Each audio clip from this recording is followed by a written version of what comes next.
So hi everyone, today we are here back again with a topic called Save Your Hands. There is a little personal touch to this topic today since many of us are locked down inside the houses. There is no external help coming. All the household activities we have to do ourselves. Uh, and I think, right, I mean, nowadays, male, female, same thing, right? Everyone has to do at least their 50% contribution. But I think males have contributed a lot to this lockdown where they have been helping their moms, their uh, wives and other stuffs, some things like that. Okay, so the idea was because we are actually doing using our hands in an unnatural way which we are not adapted to. Many of us have started doing activities which we have never done, so there is enormous stress going on which is going to our fingers, to our hands, uh, wrist and elbows. So all the joints are being affected because of it. So that's the reason to kind of bring up the session of Save Your Hands today. So normally the injuries which happens around the wrist and elbow can be divided into two parts. One can be traumatic and non-traumatic. Simply means if there is a trauma which your hand has gone through, there can be fractures, there can be injuries to your ligaments, or there can be tear in your muscles as well. Even your tendons can get ruptured around these areas. I do remember one case where I'm dealing with, okay, I'll tell you one case which I'm dealing with is there is an injury to the tendon of ring finger. Okay. And what we are doing is we are doing all the activities possible for the body to doing that. This guy actually goes to the gym and he has to work out a lot. His complaint was 6 months. This little pain is not improving, and this little pain is not allowing him to kind of work out in a better way. So that was his chief complaint about it. I will again come back to this same case a little later. So as I said, when it comes to traumatic injuries around hand and the fingers, wrist or elbows, it's majorly about your bony injuries, your ligaments, or there can be tendon issues, or the muscle rupture can also happen. When it comes to non-traumatic injuries, which means there is no injury as far as no, you don't remember any trauma which has happened, but what you still feel is like while doing repeated activities, it has started causing you pain. So mostly with these non-traumatic injuries, what issues we get. So if it's the inner side of your elbow, it's normally called golfer's elbow. If it's on the outer side of the elbow, it's called tennis elbow. When it comes to the wrist, there can be a lot of strain on the wrist. You know, when you move it like that, it starts clicking and being stuck like that. There can be cartilage issues around there. There are a lot of tendons which pass through that area and which can get inflamed. And in those tendons also can hurt when you actually repeatedly use your hand. There can be issues around your fingers as well. And just get back to you. Yeah, so I was talking about on the inner side of the elbow, it's called golfer's elbow because most of the golfers, they use their wrist like that and the muscles around their strains. There can be tennis elbow, doesn't have to be very tennis specific. Even the golfer's elbow doesn't have to be golfer specific. It's very simple. You have a bunch of muscles attached to this point and bunch of muscles attached to this point, which actually connects to your wrist. So there can be pain here and pain here, not related to golf or tennis, but the names are suggested on the basis of sports injury. So on the inner side, golfer's elbow, outside tennis elbow. We talked about the tendon inflammation, which can give you a lot of wrist trouble around there. There can be a cartilage issue inside the wrist, which is called TFCC, triangular fibrocartilaginous structure, whatever we have to call it. Okay, there can be ligaments of your inner wrist or the outer wrist. There can be tendons which kind of passes through your fingers. They can get inflamed, or the capsule of the fingers can get little affected because of repeated work which we are actually doing, almost every one of us. So this is how this non-traumatic issues can happen, which has majorly only the muscular part. So if you feel pain here, pain here, pain here or here without any trauma, you don't have to kind of worry too much about it. It's hardly anything injury wise happening inside. It's just your body is not used to that kind of a stress which it's going through. You have to prepare yourself better and you can kind of easily come out of it. Okay, there is something called de Quervain's disease as well, which is simply like you feel the pain around this portion of the wrist. As soon as you do this, or you try to grip something, the irritation starts happening here. This is called de Quervain's synovitis or de Quervain's disease. The issues can be with your rheumatic factor, which is most probably genetically linked. There can be high uric acid. We have become a lot foodie nowadays. I mean, I know a lot of non-veg is not available easily and we are scared to actually opt for it. But usually when you are kind of consuming high proteins, the uric acid levels can go high, can give you little kind of stiffness or irritation in your fingers, because it usually bothers in the small joints only. So that's what it is. I'll just take you a little bit through how the wrist and elbows are designed and what kind of a basic anatomy we have in our hands. So basically what you have is like, you have an arm bone and you have a forearm. Forearm has like 2 bones. Now we have almost like 7-8 muscles which comes from the inner part of your forearm, which attaches to this point. Because the point is only one from which all the muscles are coming, spreading it out like that, and becoming like tendons, the deeper ones and superficial ones, finishing some tendons here and some tendons here. So that's how it is. So if I have to move around here, the activity is actually originating from here. Okay, when it comes to the muscle attachment like that. Similarly, on the outer side of the elbow, you have like at least like 5 superficial muscles and 3 deep muscles, which are commonly originating from here and kind of going down like this, passing through the front of the back of the wrist and then going behind like that. So almost symmetrical in structure from the inner side and outer side as well. Okay, the point of attachment is very common, only 2 points given like that. So whatever you do with your wrist like that, the stress comes here and here. So easily what you can get is you can be doing a lot of stuff with your fingers and wrist, causing you pain here and here. I mean, sometimes this pain becomes so bad that you can't even hold a cup or a glass like that. So that's how this pain, when it comes, it really bothers every one of us. Now, this is how the direct attachment of the muscles are, but I have to just tell you how the body functions. So basically, the forearm is connected to the arm is connected to your shoulder is also connected to your spine like that. So that's how the whole design is. Now the muscles are almost like, they're like web-like structures. So you have like bigger and thicker muscles here. And as you go down, the muscle becomes shorter and smaller like that. Now, why I'm mentioning all this is because I just want to say one simple thing. If this part of your body can lift 50 kgs, this part of your body can lift 10 kgs, maybe this part of your body can lift up to 3 kgs only. Okay, so that's how the weight distribution is. Now, the problem is if your 50 kg muscle have gone weaker and you're still trying to lift something and working around, what's happening is the load which was supposed to be coming from there has started happening here. And when you're repeatedly doing these liftings and twisting things, you're actually vulnerable to cause injuries around these smaller joints. So what I'm just trying to say is, to solve issues around your smaller joints or the smaller muscles, you have to actually prepare your bigger muscles also. So if your bigger muscles become stronger, they will be able to do the major part of your activity, and the wrist and elbows will not be suffering too much. So that's how the body is designed. So the weight distribution becomes very important. We need to be building up the bigger muscles, then kind of slowly coming back to the smaller muscles to make it stronger. Generally, upper body strength, which is coming starting from your spine till your hand, is important to kind of prevent these kind of irritations. We'll have Jagmohan today who's going to take us through some little exercises which can be done to kind of calm down the pains here. But please do remember my words that we are looking for preparing a 50 kg muscle first, and then thinking about what do we do with this 5 kg muscle. Otherwise, we will never be able to save all these small joints like that.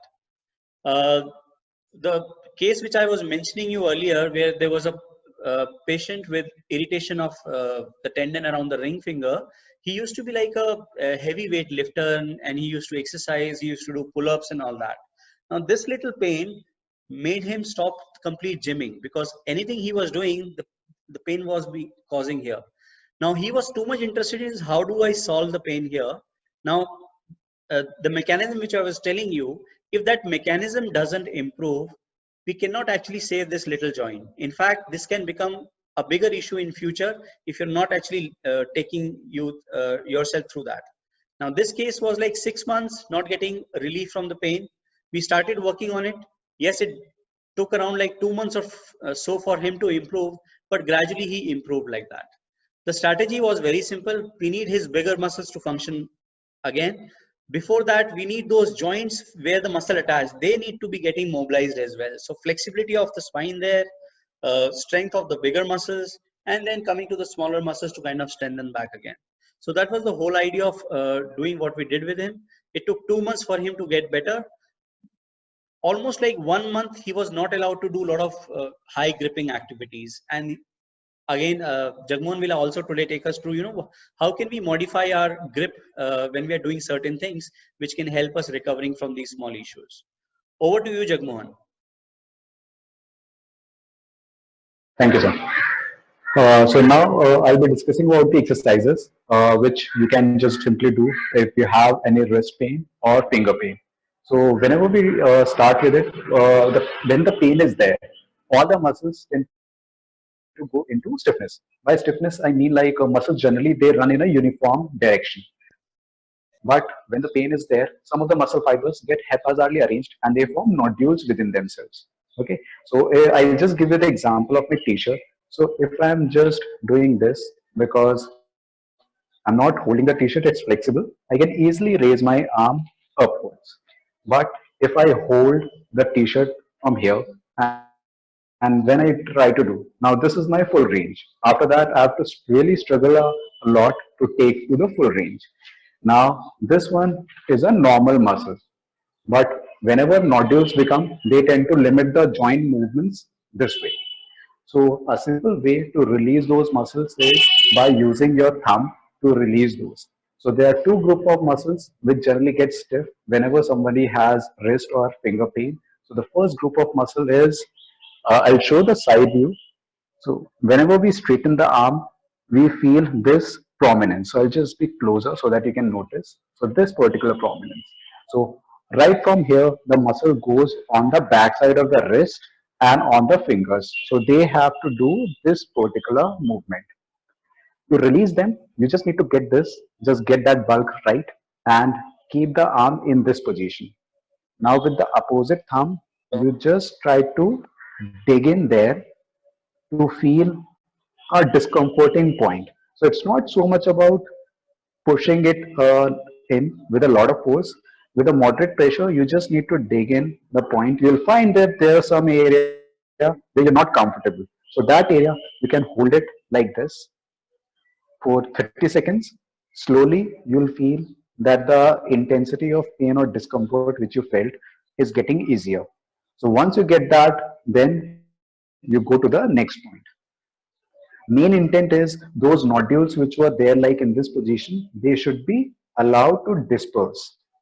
So this way you can have 4 or 5 points in this vicinity. And the second area is when you get the elbow straighter, the inner part.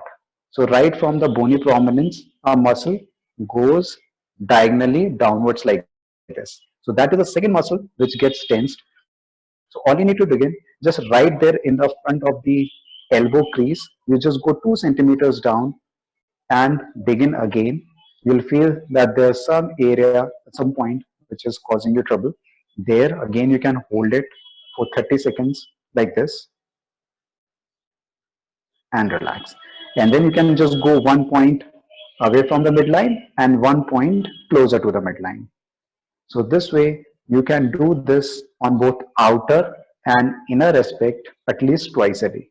But important guideline is that you should not be trying digging it so much because muscle is a very sensitive structure. If you apply too much force, it will bounce back in the form of soreness. So just be gentle with it. You can just simply do it morning and evening and look for 4 or 5 points over here and maybe 2 or 3 points on the inner part. So that's the first exercise which needs to be done. Now talking about the second exercise, once you have done the releasing part on both the sides, you need to stretch those muscles. Now to stretch this particular area, what you need to do is just get your arm in this manner and with the opposite hand, you just get the wrist closer to you. So this way, you'll start feeling stretch right over here, which you can hold for 5 seconds and then relax and then do it again. So this way you can do 5 times twice a day. Once you have done this, then we need to stretch these muscles. So to stretch these muscles, again you need to do the same position, but now the wrist will be higher up. So this way, now you will feel stretch on the bottom area, which you need to again hold for 5 seconds and then relax. Again, do it for 5 seconds and relax. Now again, like the pressure part, stretch also needs to be taken care of. Generally, you'll feel a firm stretch over here. Don't look to elicit or harder stretch, because that way it can cause tendon injuries. So a mild, comfortable stretch is that what we're looking for. So this way you can just do it five times on both sides, at least twice a day. So that's your third exercise. Now, talking about some gripping activity. So generally, whenever we tend to hold a object, we tend to hold it very strongly. Now, whenever we do this, all these muscles, I think you can just simply see also this particular muscle, because I'm holding this bottle very hardly, we can see that it's getting prominent. Now the same, I'm holding that bottle and you can see that that muscle is no longer visible. So there's no point holding the objects with so much grip, because if you're going to use it with so much of force, they'll not get time for the recovery, because in daily activities we have to use them a lot, and these repetitive stress injuries are the ones which causes trouble later. So just hold it firmly. It should not be very hard. So a common example, like a common way to recognize this is, consider that you're holding the bottle on a grip of 0 to 10. So ideal, if you're holding a bottle on a grip of 7 to 8, just try reducing your grip. Okay, at least what we are looking for is a 3 to 4, because that way also we can just keep the bottle anti-gravity and you can just do that daily activities. But holding this at a grip of 7 or 8, giving undue stresses over here, and there's no point doing daily activities with this much grip, because later it will give a lot of injuries there. So that's the third thing which we need to taken care of. Now talking about the fourth exercise. Now fourth exercise is a strengthening exercise which should be started once your acute pain levels have dropped down. So for that, again, you can simply use a water bottle, but make sure that it's not so much in big, like the width should not be so much, because then you'll find difficult to hold it. Now, I'm right now showing this with my forearm in the air position, but ideally you should be keeping this to this area on the table so that it is stable.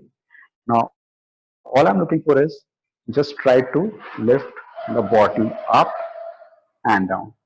And what I'm looking for is a controlled manner. You should not allow to drop down suddenly, because a lot of people generally try to do this. Faster movements, they tend to rupture the tendons at this area. So please make sure that whenever you do, please do it slowly. So you can just do right from the top to this. So this way you can just do 20 repetitions like this. You'll feel efforts over here. That's the muscle which you are strengthening. That's called the extensors, wrist extensors or finger extensors. Now talking about the wrist flexor strengthening, that way you can just do it this way. Now you just have rotated your forearm like in a way that your palm is facing up. So this way you can take it up. So again, 20 times you can just simply do it, and we can repeat 4 times a day. But please make sure that it is not so much about the weight of the object. It is about just controlling the movement and doing it. Faster movements is not at all required in this one. So just go slow so that you can just feel the muscle over here. Now, these exercises are going to be very important, particularly about the strengthening exercise, because a normal, whenever we tend to hold a object, we have to have the wrist slightly extended. So if this is the neutral position, and when I'm holding, this is the neutral, and this is the extended position. So at this range, we can hold the heaviest of the objects. But if these muscles are weaker because of pain or lack of muscle strength, the wrist tends to go this, and now this undue stress right just at the wrist. And wrist is a joint which is very well supported by the muscles, because we have like major tendons going down there from on the back side also and on the front side also. So important to strengthen the muscles. Now, talking about the fifth exercise, which is for the thumb. Now, thumb plays a very important part in humans, because if I show it, so generally the fingers are going this way, but the thumb goes to the other direction. So the axis is totally different. This is what makes us different from the chimpanzees or monkeys, etc. Okay, because we can hold the objects easily because of the uh, unique thumb position. Now, to strengthen the thumb muscles, again, these are very small. You don't have, you basically, you cannot use dumbbells or anything or resistance bands also to train this, but you can have a rubber band to train this. All you need to do is just have it in the wrist, the thumb and the little finger, and all you're trying to do is you're trying to take the thumb upwards. So this is one exercise which you can just do it. So this is called as flexion of thumb. Now the second thing is, it is called as abduction. So you just try to take the thumb from rest of the fingers away. So this is the abduction movement. Now the most unique movement is, we call it as apposition, as if we're just trying to touch the thumb with the little fingertip. Okay, so this is, you can just try doing it. So this way you'll feel some efforts right there on the outer aspect of the wrist, because those are the muscles which we are trying to train. Again, in this one, don't go by like muscle burn whenever we do like biceps, push-ups, or also abdominal, because these are very tiny muscles. So you might not feel the burn. So please make sure that you're not overloading also suddenly. So go slow and just continue these 5 exercises. And if you have any query, you can please contact us back. Thank you.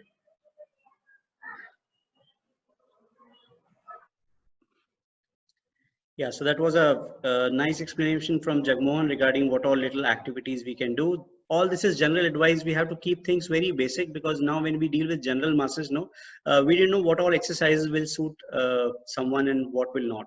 So that's the idea behind kind of keeping things very basic. Still, for very specific needs, you can always reach out to us and we can have like a one-to-one conversation like that. There's a question by someone. I'll just answer a little bit. Someone asked, what about the pain in the upper arms? Now, when the pain is coming to the upper arms, if it's kind of constant pain going around these areas, this can sometimes be just simply muscle fatigue, where the muscles have gone a little irritated and constantly referring pain like this. There can be a lot of stiffness in the neck, causing the nerves also to be irritating like that. So I would say in such a condition, there should be the focus should be more on, how do we kind of keep the neck little more mobile by doing some stretches and mobility exercises. All that we have shared with you earlier as well. So you can refer back to the previous YouTube links from me. Second thing is, if there is a lot of irritation coming, hot pack or a cold pack can actually calm down the muscle spasm or the nerve irritations around there. So that also should be tried for doing this. The last thing is, if you have been doing something where you need to be in the wrong posture, and as I said, problem is not the wrong posture, problem is prolonged posture. So if you're there in the wrong posture for a long time, without even thinking how the posture can be corrected, just start having frequent breaks first. That will be more important. And if you grossly start strengthening your upper body, things will gradually become better. No shortcut for the pain relief as of now, other than hot pack or a cold pack. Then there was one more question regarding the thumb pain. Jagmohan has also already tried to explain, what all things we can do gradually to kind of make the thumb little more stronger. Still, I just give you few points. When you talk about base of the thumb, we have just like first carpometacarpal joint right here. Now what's happening here is, since you have been using your thumb a lot, there can be a lot of inflammation right around this joint. So what you have to do is you have to kind of maybe use like a dip method, where you actually have like 40% ice and 60% water, and kind of dip it into it like for 5 minutes or so. And for next 5 minutes, you take it out as well. And some 2-3 times, if it can be repeated like that. Dip method of this ice pack or something like that. Now, that's number one thing which can be done. Sometimes these muscle release are very important, and some of you, if you are facing these elbow issues or wrist issues, the things which Jagmohan mentioned about releasing the areas around here or areas around here can be actually, in some patients, it has shown like a magical results. So why so is because once the health of the muscles around here is improved, suddenly the function of your wrist and fingers becomes very good. So that's why I would say just follow that advice.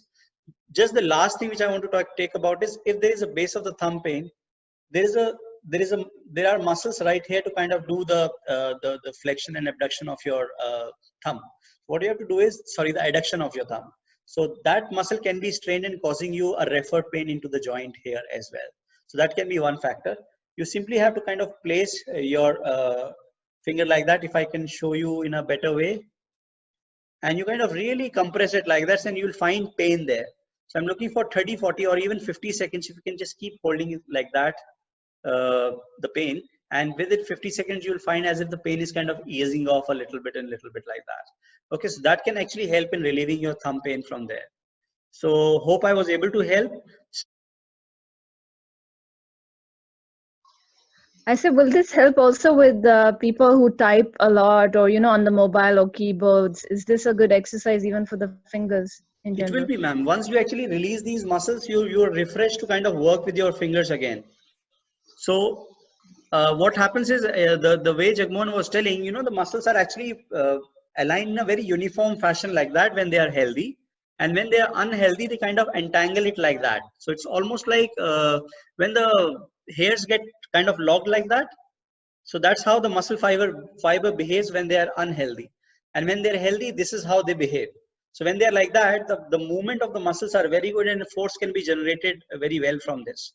But if the muscles have gone entangled like that, it's very difficult, because the force production from those muscles become very less, and you always feel a little bit of work and it starts straining again.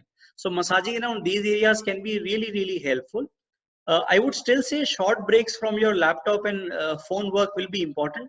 We have to just see in last decade what has happened is the phones have become like heavier and bigger. So to kind of constantly hold such a big phone like this is becoming an issue. Otherwise, we used to have this much small phone earlier. So that way is important to do that. Anything else, ma'am?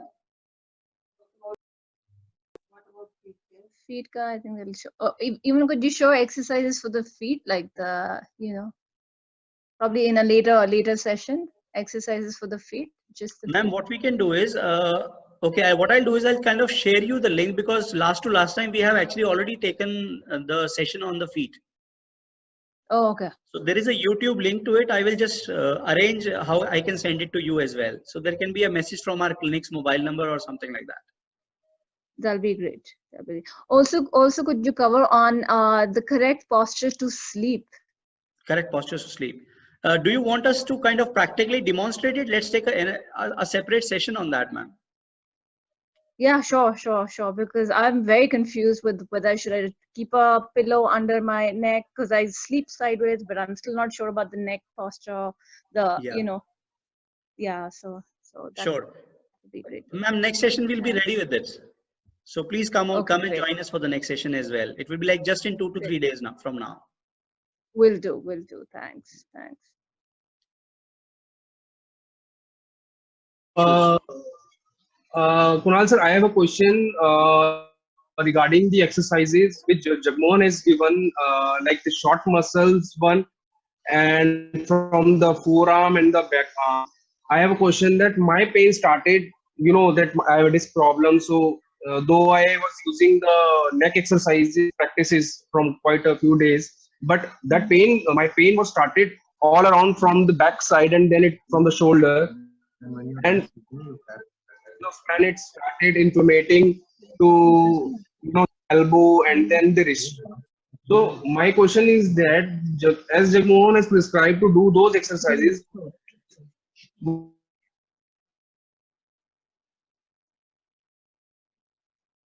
can see. Yes, sir. Wasn't able to hear you. Can you just repeat the last line?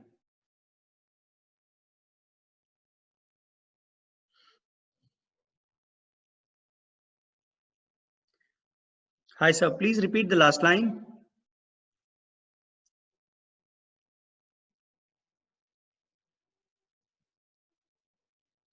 So hope he's able to hear us.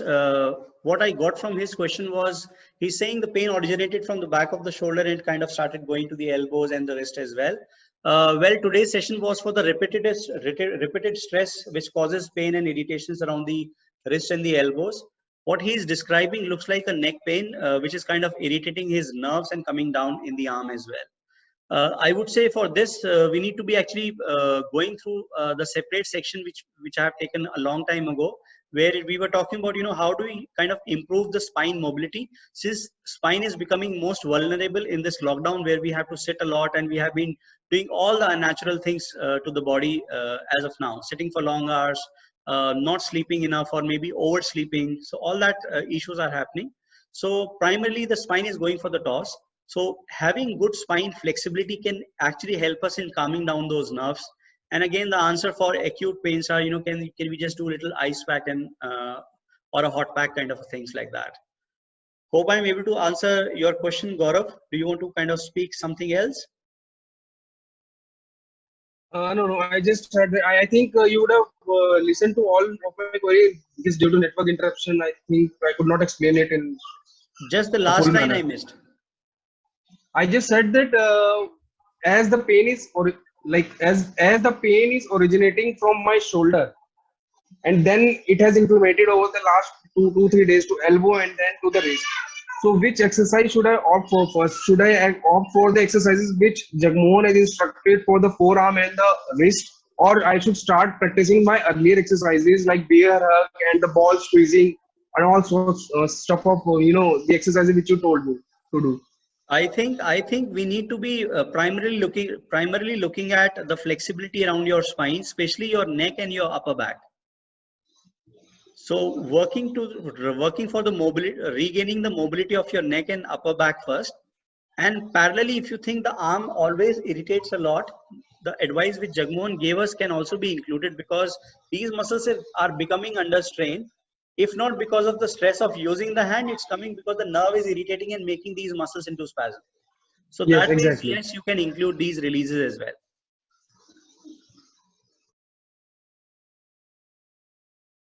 Yes, please tell me. Kunal, can you tell me my thumb in both fingers, the base of the thumb has been paining so much that I can't do anything. I can't lift up anything. I can't open a bottle. Even the smallest bit of an exertion knocks me out, and it really is causing me so much distress. What can I do about it? Ma'am, I want to ask only two questions. One is a very personal question regarding your age. Second is basically how long you have been facing this issue. Well, my age is not very little, I'm afraid, but the point is that I've been having this pain for the last 10, 15 years. Years, It okay. started a long time ago. And now, of course, I'm over 70, but still, the normal work that one does in the house, even picking up things in the kitchen and working with a knife becomes a problem because this whole area is so swollen. All the veins are visible, and Yes. the base of the thumb and the wrist have been really, really bothering me. Do you think some exercise?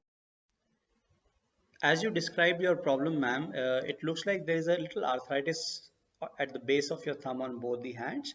Simply, it can be a little age related, but I'm not saying the pain can be caused too much just by the degeneration around the joint here. As I said, muscles do play a very important role in how do we use our body parts better. So regarding that, the response from pain can be this muscle will be really sore and tight. So you have to kind of press it like this for 30 to 50 seconds, and you'll see slowly the pain starts subsiding like that. Similarly, you massage these points the way we were showing today. You need to be also working on your wrist strength the way Jagmohan was showing. Parallelly, if you start working on those rubber band exercises which were there today. So it just looks like all the things which we suggested today can actually we can very well relate it to your condition as well. So doing this can really help it out. Then what you do is just start doing less of the works which kind of really irritates your fingers like that. If you remember that earlier case which I was saying, the pain was here, but the idea was how do we stop the exertion first before we can treat things better. So that ways things can really improve. Try some hot or cold packs because that can have an immediate effect on what kind of a pain you regularly get through this area. Lastly, I would say if you can start distracting your joint a little bit like this, which will at least mobilize some fluid under the thumb area, which should help you out. Uh, Try to modify the grip or the activities which you do. Anything which you do should not be, we should be actually avoiding very fine movements. If you have to write a lot, can there be a thicker pen so that you don't have to kind of crush thing or pinch the things like that. So all these advices can really help you out. Thank you.